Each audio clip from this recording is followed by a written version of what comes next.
ओम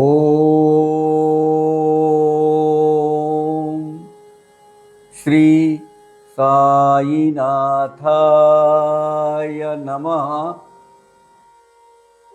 दादा साहब खापर्डे जी की डायरी, जो साई बाबा के दरबार का एक जीता जागता इतिहास है, उसका अध्ययन हम साथ मिलकर कर रहे हैं। आज की श्रृंखला शुरू होती है दादा साहब खापर्डे साहब जी की जो पहली भेंट शिरडी में थी, उसके 5वें दिन का 9 दिसंबर 1910 9 दिसंबर 1910 की एक उनकी जो डायरी है, उसके अंश हम पढ़ रहे हैं। उसके ये दिन का जो भी ब्यौरा है उन्होंने बोला हुआ, वो हम पढ़ रहे हैं। दादा साहब जी लिखते हैं, मैं और मेरे पुत्र ने आज जाना चाहा, ने वापस उनके घर जाना चाहा। सुबह पूजा के बाद हमेशा की तरह हम साईं महाराज के दर्शन के लिए गए।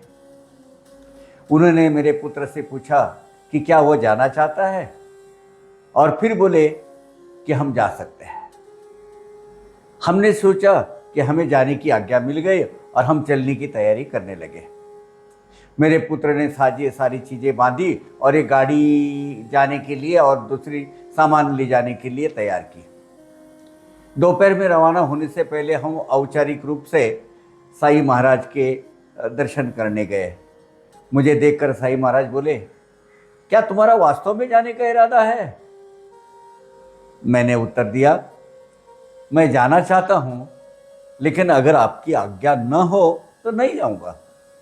उन्होंने कहा, तुम या कल या फिर परसों जाना, परसों जा सकते हो, कल या परसों जा सकते हो।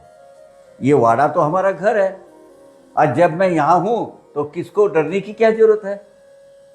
ये हमारा घर है और तुम्हें इसे अपना ही घर समझना चाहिए। मैं रुकने के लिए मान गया और हमने अपने रवाना होने के लिए जो सारे प्रबंध किए थे उसको रोक दिए प्रबंध को। हम बातचीत करने के लिए बैठ गए। साईं महाराज आज बहुत आनंदी लग रहे थे, बहुत आनंदी भाव में थे वो, और उन्होंने बहुत सारी अच्छी अच्छी बातें की, लेकिन शायद उनकी बातें मेरी समझ में नहीं आई। ये बहुत गौरतलब बात है। ये अध्यात्म मार्गी दादा साहब खापर्डे, लेकिन बाबा का कहना ही कुछ ऐसा रहता था कि उसके उस वक्त संदर्भ नहीं लगते थे, उस वक्त उनका रेफरेंस नहीं आता था, बाद में वो रेफरेंस आता था। 10 दिसंबर 1910, अभी इस दिन एक घटना हुई है। सुबह की प्रार्थना के बाद मैंने अपने पुत्र बाबा से हमारे जाने के बारे में साईं महाराज को कभी भी कुछ नहीं बोलने को कहा। वे सब जानते हैं और हमें कब भेजना है वो भी जानते हैं। रोज की तरह हमने साईं साहब को देखा जब वे बाहर जा रहे थे, और बाद में जब हम लोग मस्जिद गए, साईं साहब बहुत ही आनंदित थे और उन्होंने एक बालिका की पूर्व जन्म मतलब पहले जन्म की कहानी सुनाई जो उनके साथ खेलती थी। उन्होंने कहा कि वो एक कलाकार थी और मर गई और साधारण रूप में उसको दफनाया गया। साईं साहब उस रास्ते से गुजर रहे थे तो उनकी वो लड़की की कब्र के पास एक रात ठहरे। उन्होंने कहा एक रात में ठहरा, फिर वो उनके साथ चली और वो लड़की को, वो मृत बालिका को बाबा ने कहा एक बबूल के पेड़ के ऊपर मैंने रख दिया और फिर उसे यहाँ ले आया। उन्होंने कहा पहले वे कबीर थे। ये रेफरेंस याद रखना। साईं सच्चरित्र के और साईं बाबा के दरबार के इतिहास और समस्त साईं भक्त, ये इनको जानना बहुत जरूरी है। ये साईं बाबा के मुख की वाणी है। और उन्होंने कहा पहले वो कबीर थे और सूत काटते थे, सूत कताई करते थे। बातचीत अत्यंत सुखद हुई। दोपहर में वर्धा के श्रीधर पराज पे अपने साथ श्री पंडित और एक अन्य चिकित्सक और एक तीसरे सज्जन इनको लेकर आए। अहमदनगर के कनिष्ठ अधिकारी श्री पटवर्धन भी उनके साथ थे। मेरा पुत्र और वह कॉलेज के पुराने सहपाठी थे। वे सभी साईं साहेब के दर्शन को गए और हम सब उनके साथ हो लिए। साईं साहेब ने उनके साथ वैसा ही व्यवहार किया जैसा वे हर किसी के साथ करते हैं। और पहले तीली, मारवाड़ी वगैरह के बारे में बोले, फिर वे इमारतों के बारे में बोले जो बनाई जा रही है, और कहने लगे दुनिया पागल हो गई है। हर आदमी ने बुरे सोच का एक अजीब रूप अपना लिया है। बाबा की बात है ये। मैंने कभी अपने आप को उनमें से किसी की बराबरी में नहीं रखा, इसलिए वे क्या कहते हैं वो मैं कभी नहीं सुनता और नहीं जवाब देता हूं। मैं क्या जवाब दूं? बाबा कह रहे हैं। उसके बाद उन्होंने उदी वितरित की और हम वाड़े में लौट आए। हमको बाड़े में जाने के लिए साईं महाराज ने ही कहा। उन्होंने पटवर्धन कनिष्ठ को संकेत किया और रोज की तरह कल को रवानगी का दिन बतलाते हुए उसे रुकने के लिए कहा। मैं और बाबा साहब सहस्त्रबुद्धे वाड़े में लौट आए। ऐसा लगता है कि पराज पे और उनके साथी राधा कृष्ण माई के पास गए होंगे। बापू साहिब जोग की पत्नी बीमार चल रही है और उसे वे कोई दवा नहीं देते, लेकिन ऐसा मालूम पड़ रहा है कि आज उसका धैर्य खत्म हो गया और उसने चले जाना चाहा। यहाँ तक कि बापू साहब जोग भी लाचार होकर उसको जाने के लिए मान गए, क्योंकि वो चले जाना बोले तो बाहर जाना, शिरडी के बाहर जाना चाहा। साईं साहेब ने उसके स्वास्थ्य के बारे में और वो कब जा रही है ऐसी कई बार पूछताछ की, लेकिन शाम को बापू साहब जोग ने औपचारिक रूप से जाकर साईं साहब से आज्ञा लेने की बात की तो वो बोली कि अब वो पहले से ठीक महसूस कर रही है और अब नहीं जाना चाहती। हम सबको हैरानी हुई। ये सब बाबा का करिश्मा है। सुबह प्रार्थना के बाद मैंने हाथ मुंह धोया। बंबई के श्री हरिभाव दीक्षित यानी हरि सीताराम दीक्षित, काका साहब दीक्षित और उनके कुछ अन्य साथी स्वर्गीय डॉक्टर आत्माराम पांडुरंग के पुत्र। आत्माराम पांडुरंग के पुत्र कौन? बाबा साहब तरखड़ और श्री महाजनी जो अकोला के अन्ना साहब महाजनी के चचेरे भाई है। ये महाजनी कौन? काका साहब महाजनी जो मुंबई में रहते थे। महाजनी और तरखड़ और जो अकोला के अन्ना साहब महाजनी के चचेरे भाई है, उनके साथ रोज की तरह साईं साहब के पास गए। आज की बात बहुत ही महत्वपूर्ण थी और दो घटनाओं के कारण उल्लेखनीय भी बन गई थी। साईं महाराज ने कहा कि वे कोने में बैठा करते थे और उन्होंने अपने शरीर का निचला हिस्सा एक तोते से बदलना चाहा। अभी क्या लीला है महाराज की पता नहीं। ये अदला बदली हुई और उन्हें इस बात का एहसास नहीं हुआ कि उनके शरीर में ऐसी तब्दीली हुई है। और एक साल में उन्होंने 1 लाख रुपए गंवा दिए। अब उस वक्त ये सब पैराबोलिक लैंग्वेज है। 1 लाख महाराज के पास कहाँ से आएंगे, क्या होगा, गंवा। फिर उन्होंने एक खंबे के पास बैठना शुरू किया और तब एक विशाल सर्प जागा और वो बहुत क्रोधित था। वह ऊपर की ओर उछलता था और फिर नीचे गिर जाता था। फिर उन्होंने उस विषय को बदल दिया और कहा कि वे एक जगह गए और वहां का पाटिल उन्हें तब तक जाने नहीं दे रहा था तब तक वे एक बगीचा का निर्माण नहीं करे। एक बगीचा वहां लगाए और उस बगीचे से होता हुआ एक पैदल रास्ता वो भी बनाए, पक्का रास्ता बनाए। उसके सिवाय वो जाने नहीं दे रहा था। वे बोले कि उन्होंने दोनों भी काम पूरे किए और उसी समय कुछ लोग, ये जब वार्तालाप चल रहा था, वो कुछ लोग वहां आए। उस आदमी से वे बोले, मेरे सिवाय तुम्हारी देखभाल करने वाला कोई नहीं है। फिर चारों ओर देखते हुए उन्होंने कहा, वह उनकी समधी है और रोहिलो में ब्याही हुई है जो आदमियों को लूटते हैं। फिर वे कहने लगे, दुनिया खराब है, लोग अब वैसे नहीं रहे जैसे वे पहले होते थे। पहले वे शुद्ध आचरण वाले और विश्वसनीय होते थे। अब लोग एक दूसरे का विश्वास करते नहीं है और किसी भी बात का गलत पक्ष समझने वाले हो गए हैं। फिर उसके बाद उन्होंने कुछ कहा और भी कहा जो मेरे समझ में नहीं आया, मैं समझ नहीं पाया उसको। दादा साहब खापर्डे जी कहते हैं ये उनके पिता, दादा और फिर उनके पिता और दादा बनने के बारे में था। दूसरी घटना के बारे में ऐसा है, दीक्षित फल लाए, साईं साहब ने कुछ खाए और बाकी और लोगों को बांट दिए। बाला साहब जो इस तालुका के मामलेदार रहे थे, कौन? बाला साहब मिरीकर, जो मेरे गांव के जमींदार थे, वहाँ थे और बोले कि साईं महाराज केवल एक किस्म के ही फल दे रहे थे।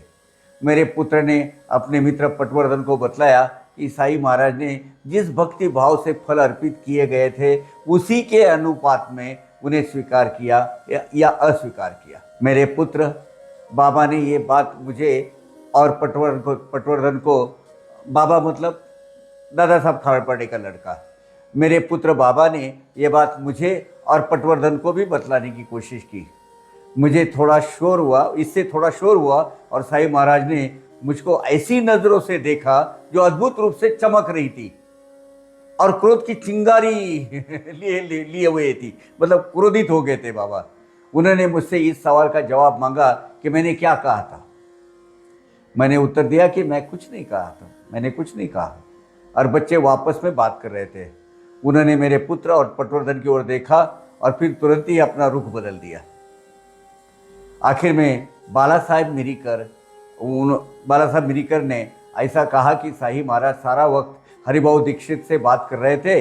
दोपहर में हम लोग जब भोजन कर रहे थे, श्री मिरीकर जी के पिताजी आए और जो अहमदनगर के इनामदार, मतलब अहमदनगर के नहीं थे, अहमदनगर उस वक्त का आज का अहिल्या नगर मिरी गांव है, मिरी गांव के वो इनामदारी में उनको दिए गई थी, वहाँ के जमींदार थे वो, और विशेष मैजिस्ट्रेट थे। वे पुरानी छाप के बहुत सम्माननीय सज्जन व्यक्ति है। मुझे उनकी बातें बहुत पसंद आई। शाम के समय हमने रोज़ की तरह साईं साहब के दर्शन किए और हम रात को बातें करने बैठ गए। और श्री नुल्लकर जी के पुत्र विश्वनाथ ने भजन किए जैसे वह हर रोज करते हैं। अभी हम 12 दिसंबर 1910 की बात करेंगे। सुबह प्रार्थना के बाद हमने साईं महाराज को रोजाना जैसे निकलते हैं हर रोज की तरह निकलते हुए देखा और हर रोज की तरह उनका सवेरे उनका दर्शन लिया। फिर हम आपस में बात करने बैठे।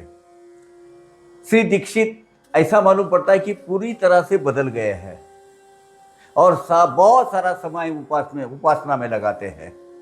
और उनका स्वभाव जो हमेशा से ही नरम था, उसमें भी एक विचित्र मिठास आ गई है जो पूरी तरह से उनके अंतर्मन की शांति दर्शाती है। और वो अंतर्मन में जो शांति है उसका कारण है।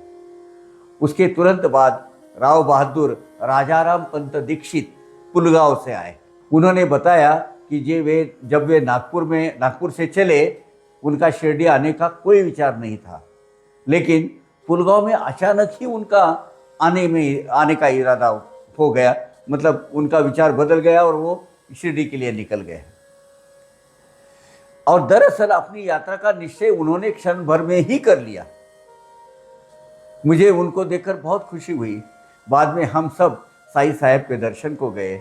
मुझे थोड़ी देर हो गई और मैं उनके द्वारा बताई गई एक बहुत रोचक कहानी नहीं सुन पाया। वे किसे कहानियाँ से सीख देते थे।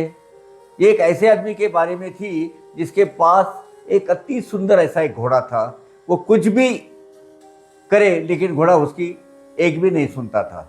अब एक कहानी का एक हिस्सा वो बता रहे हैं।